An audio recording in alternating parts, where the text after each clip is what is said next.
What's cooking between Aussie boxing star Ebanie Bridges and Conor McGregor? Bridges created headlines when she attended Katie Taylor's homecoming fight against Chantelle Cameron in Dublin with McGregor back in May. The two combat sports stars were once again spotted together in London, where they attended Anthony Joshua versus Robert Helenius to promote McGregor's Irish forged Stout. Fans speculate that there's something going on between the two, and Bridges confirmed that there is something going on between them, and it's called a business partnership. So, it's business. Is it like, without trying to be too nosy, is it like a financial partnership? Is it just a friendship or, Oh, definitely like financial, I'm a businesswoman and so is Conor, and it's marketing, isn't it? So, he knows my worth and the value that I bring, the team,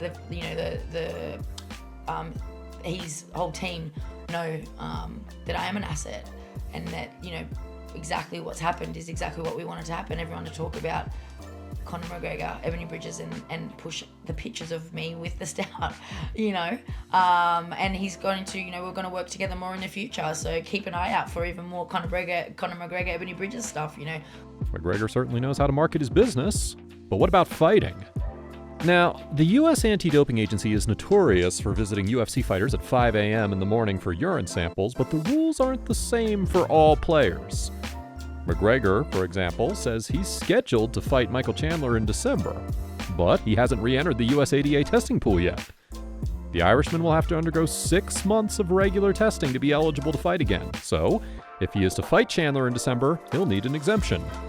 If McGregor gets an exemption, Daniel Cormier thinks it'll be a bad look for the UFC. There really is no base amount of tests that you have to take in order to be eligible. It's not like they say it's 6 clean tests before you can fight. They may test McGregor more. And maybe it's not 6 months, maybe it's 3 months. And he takes as many tests as he needs to in order to be cleared to fight. Here's where the issue becomes. You make that exception, then how do you implement this rule for the rest of the people? Cormier does have a point, doesn't he? Moving on, boxing coach Teddy Atlas thinks Francis Ngannou lacks business ethics. Before we find out why, please subscribe to Takedown MMA and turn on those notifications. Thank you. Boxing coach Teddy Atlas is upset over Francis Ngannou's business dealings. Apparently, Ngannou and his team reached out to Atlas a few weeks ago asking him to train the Cameroonian for his boxing debut against Tyson Fury in October. Later, Ngannou left Atlas out in the cold and joined hands with Mike Tyson. Atlas isn't too happy about it, and understandably so.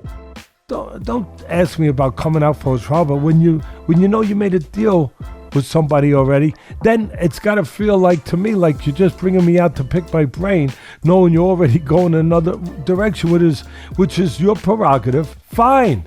It's probably the right direction because it makes sense for them.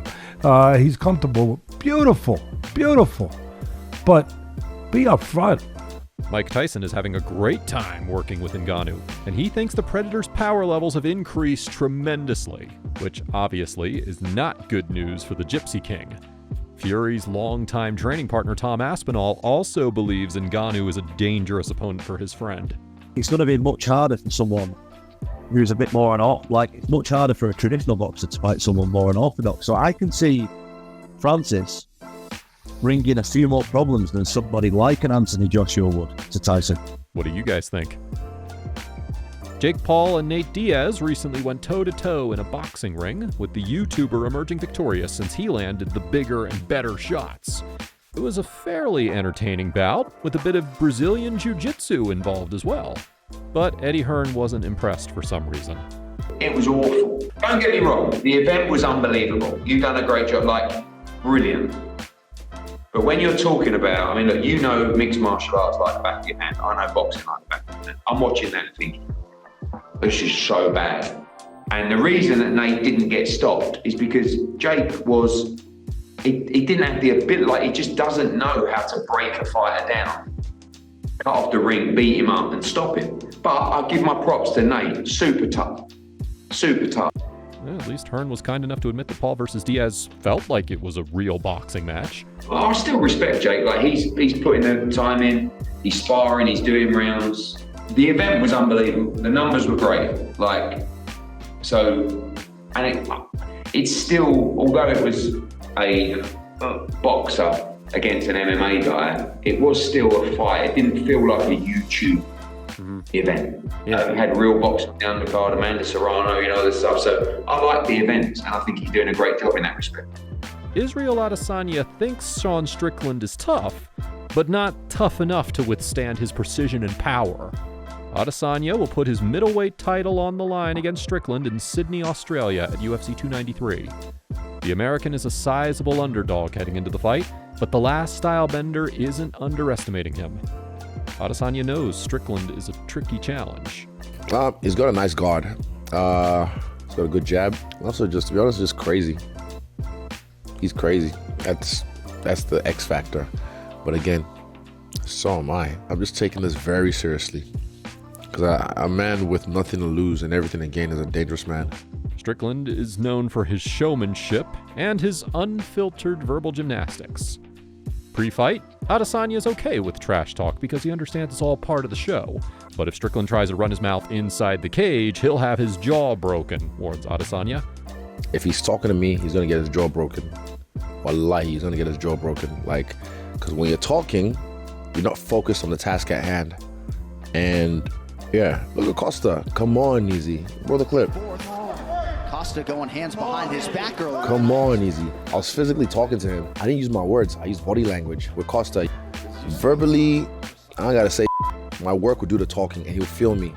When I say feel me, they don't understand. He'll feel me. So, yeah. I hope he talks to me because he'll get his jaw broken. While Adesanya is razor-focused on the fight, Strickland is being Strickland on social media, asking users weird questions. For instance, who has bigger titties, Nina Danielle or Izzy?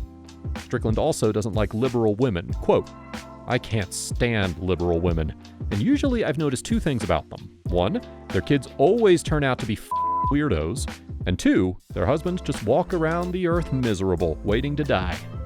Is Alexander Volkanovski the greatest featherweight of all time?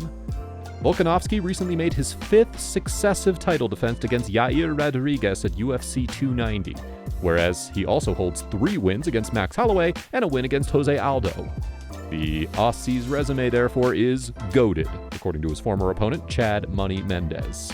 It's so hard to deny Volkanovski, man.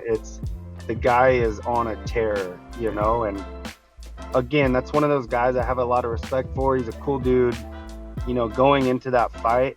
I don't want to say I overlooked him, but I've done this multiple times. I'm guilty of it, but I've underestimated him on who he was going to beat. Volkanovski doesn't have that like insanely scary anything. It's just he's good everywhere type guy. He's got great technique and he can do that. I mean, I think that's what's separating him from the rest of the guys. So, man, it is tough to deny it. I mean, he's beating everybody. Mm-hmm. Do you agree with Chad Mendez? Let us know your thoughts in the comment section below.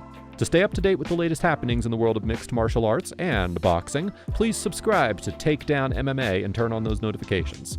Thank you for your continued love and support, and we'll see you in the next one.